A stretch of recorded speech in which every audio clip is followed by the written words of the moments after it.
Hello everyone and welcome to this episode of Adapt Energy from Pantech Design. I'm your host Tyler Kern. Thanks so much for joining us for this episode of the show. Now, a big topic of conversation right now is rolling blackouts. Why are they necessary? What do they achieve? And how can we get to a place where they aren't needed anymore? That's what everyone in Texas wants to know right now anyways. And so joining me to help answer these questions is Troy Morgan, the CEO of Pantech Design. Troy, welcome to the show. Thanks for joining me. Thanks a bunch, Tyler. Appreciate it. Absolutely. So, Troy, obviously this is big news right now in the state of Texas, and I think it's probably taken for granted most of the time because when we go to turn on the lights or turn on the air conditioner or whatever, there's always power there, right? And so we don't often think about where it's coming from or why, it works when we go to flip the switch, right? But like everything else, energy is a supply and demand thing, right? So explain how supply and demand works when it comes to the power grid. Well, supply is interesting because unlike many years ago, if you will, we get supply from more places than we used to. It used to be that supply would be coming from places like nuclear plants, maybe hydroelectric, fossil fuel burning plants, things like that. But now we have a lot of other methods of generation, right? We have solar and we have wind and even a few others that are maybe on a smaller scale, but they're still viable. Now, when it comes to demand, that's a whole other ballgame, right? So, we've all kind of probably taken some degree of economics. Supply and demand's an ever evolving and changing thing. Well, the state of Texas is increasing its demand in a really crazy way. And it has to do with people moving, simply put. There's a ton of people that are moving into the state of Texas. So you take that coupled with the normal things that happen, maintenance, and then really hot days. So supply, being a challenge relative to demand, and you could potentially have a problem on your hands.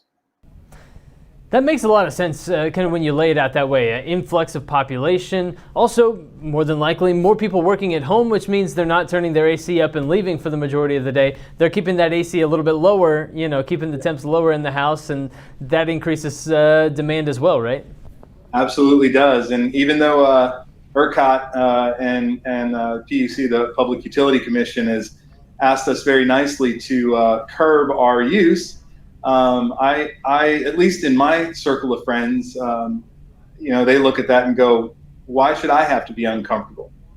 And it's just, it's the way it is. But if we don't do something as a whole, as the demand grows, we have to continue to increase the supply or have another method. And there are other methods, but they're in their infancy in terms of the intelligence of them, and that's called demand response. Yeah, we're going to talk about demand response here in just one second, but before we get there, let's talk a little bit about rolling blackouts. What are rolling blackouts, if you had to give us a definition, and why do they happen? Yeah, so rolling blackouts are basically the utility's method of shutting down a zone or an area for a period of time. So that if the demand is creeping up higher than the supply capability or the assumed supply or generation, then they're going to want to institute a rolling blackout. That's when you get above a certain threshold that they set, that the utility will set, and then all of a sudden we're shutting down certain areas for a short period of time. Sometimes may only be a minute or two. Sometimes it's 10 minutes, 15 minutes, hour, so on and so forth. And when we had our storm in February, that's what they wanted to be able to do, was rolling blackouts. But unfortunately, that did not work because right when they started to institute the rolling blackouts, we had multiple generation sites fail due to infrastructure problems relative to the cold. We just weren't, it's Texas. We weren't really prepared for things to ice over in the way that they did for the time period that they did. Yeah, I think that's a really good point and a really good concise way of explaining what happened here in Texas in the month of February with those winter storms. So, Troy, you mentioned demand response a second ago. Give us a refresher. Tell us a little bit more and give us a definition of what demand response is, and then we'll talk a little bit more about it after that.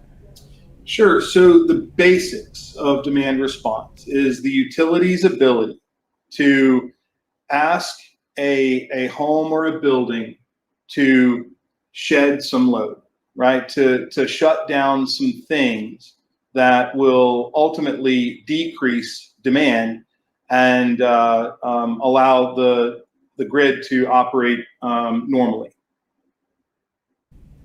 So how can demand response then reduce the need for rolling blackouts? Kind of break that down for us then. Sure. So if we're well, I'll give you a statistic. This is kind of an interesting fact. Yesterday, we set a record in Texas for the highest demand requirement recorded since 2000, or the last one I think was 2018 of June. We were a few megawatts away from 70,000 megawatts of peak power usage. Now, that's 843 megawatts higher than the last record in 2018. And to give you a sense of what a megawatt really equates to, is on average, a megawatt equates to 200 homes. So let's go back on those numbers for a second. We were 843 megawatts higher than the last recorded record in June of 2018. Now, ERCOT did start asking, "Hey guys, can you help us out? Can you set your?" I mean, they literally give you guidelines. Set your HVAC to 78 during the day. They want you to have your HVAC set point set to 82 at night. They want you to shut down all of your pool pumps.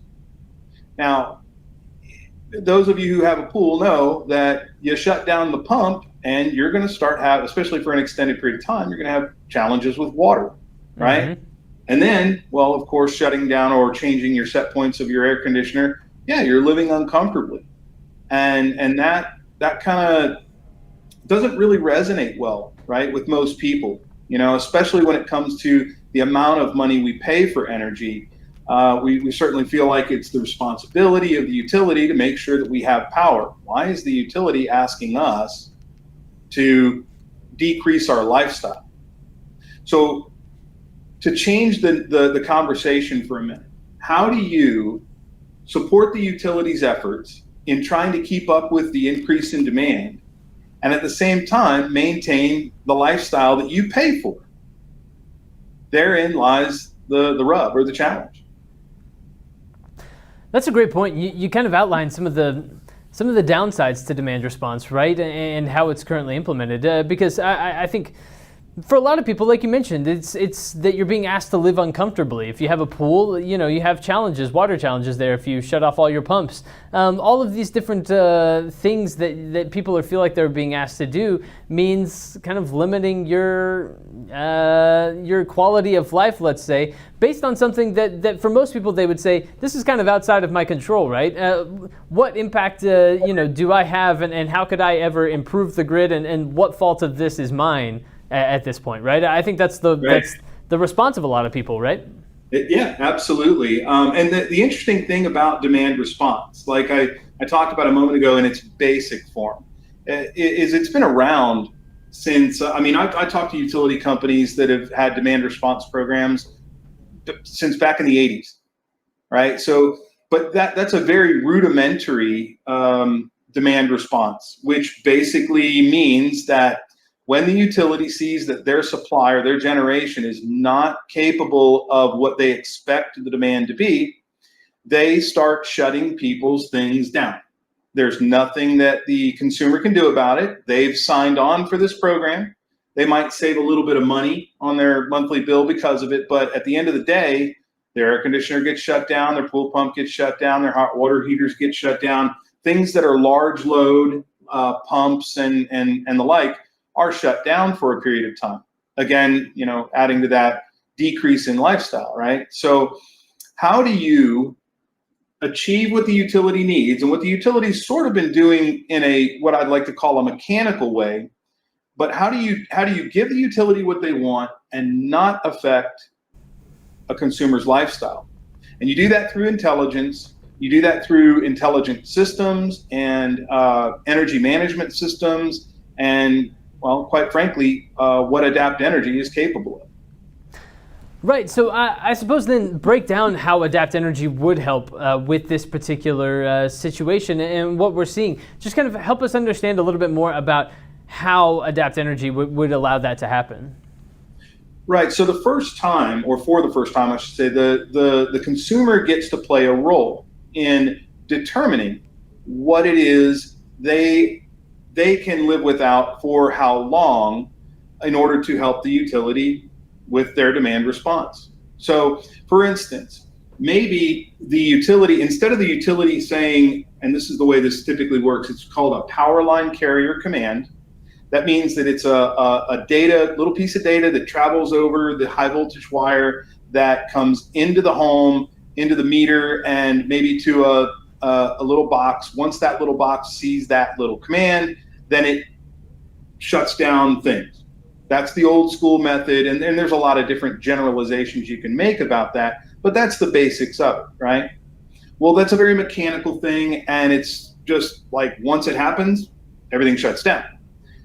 Well, if we put the consumer in a position where the consumer can decide and we can have intelligence involved, rather than the utility sending a basic power line demand response command, what if they send a command to a home that says, I would like you to shed 1,000 watts or 1 kilowatt.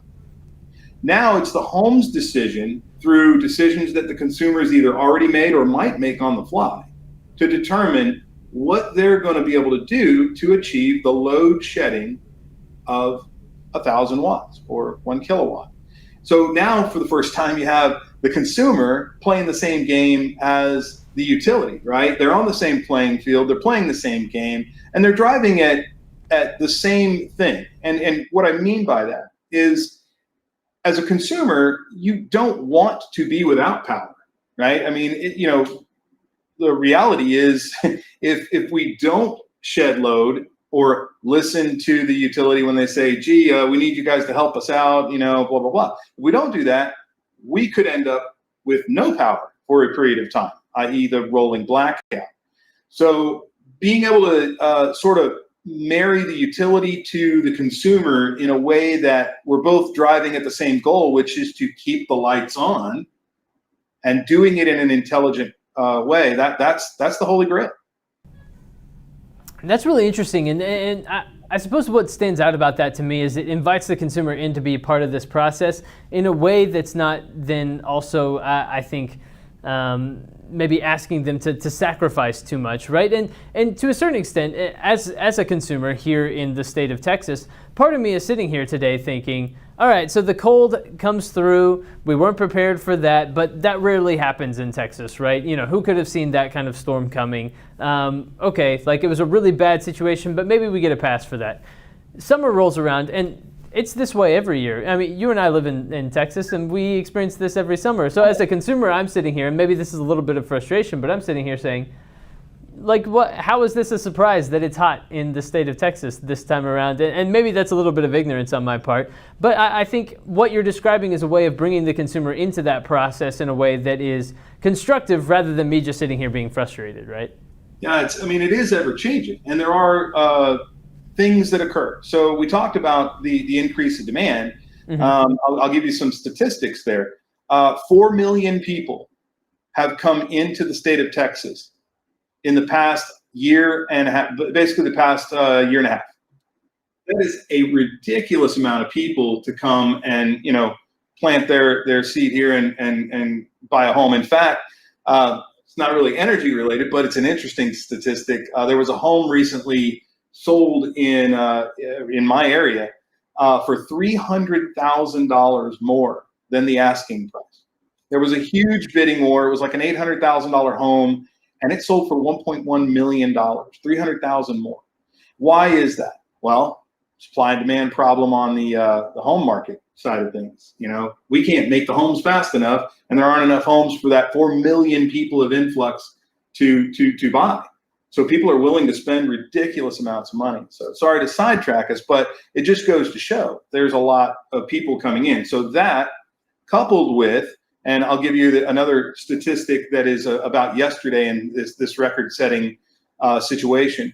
Right when that happened, we actually had 1,200 megawatts of power down for maintenance. They had a problem, something happened, and they had to shut that generation facility down, which is sort of normal. So to a degree, right? Because there's going to be problems, things are going to break. You have to be prepared for those things and be prepared to handle those things. So I kind of agree with you in one sense that, and that's the way most consumers think, like, how can we be caught with our pants down as the state of Texas in June? We know it's going to be hot. What are we doing wrong here? Why are we, I mean, we haven't even gotten to the hot potential days. I remember a few years back, we had almost, I think it was almost 70 days of 100 degrees or more.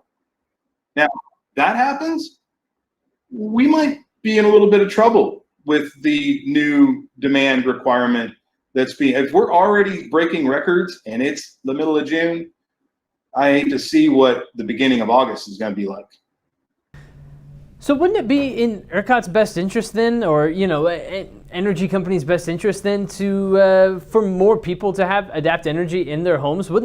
Don't you think that that's something that maybe they should be pushing as well? Am I crazy here? You are not crazy. That is what we want, obviously. But there's a lot that goes into that too, right? And the design aspects of it, the software aspects of it. But we're starting that process, and that's what's so great about developing the hardware and software solution that we have. Initially being developed for the consumer alone, right? So that the consumer could manage their home, their energy use. How their home might react under a grid loss with a battery and solar power, and basically having Adapt Energy manage all of this. But now we're having those discussions with the utility companies, and they are recognizing that, hey, wait a minute, that's fantastic. You can do that? Yeah, absolutely we can.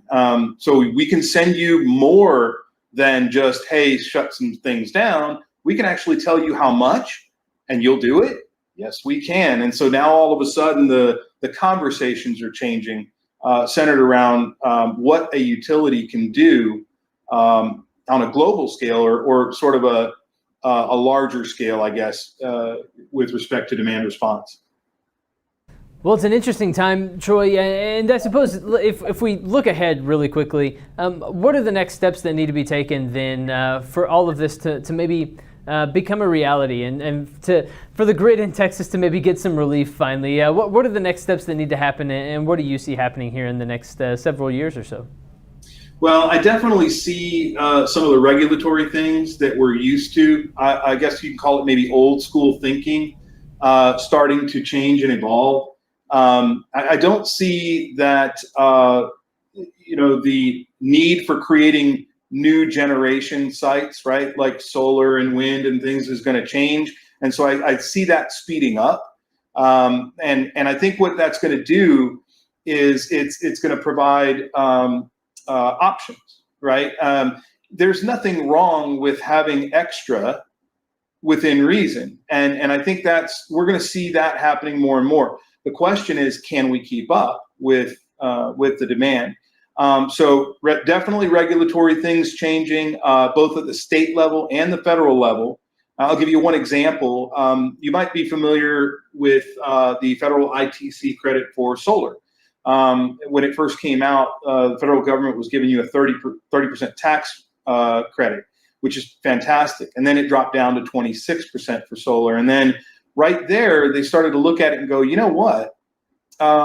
It might make sense to involve home batteries and home energy management systems and things like that. Anything that can really put a dent in or move the needle a little bit with regard to energy is a positive thing. And so for a short period of time, I want to say 2019 to 2020, people were using some private letter rulings that that were out there to help get their home battery covered and their home management system covered. But now federal government's actually stepped up and said, tell you what, you don't even have to put solar in.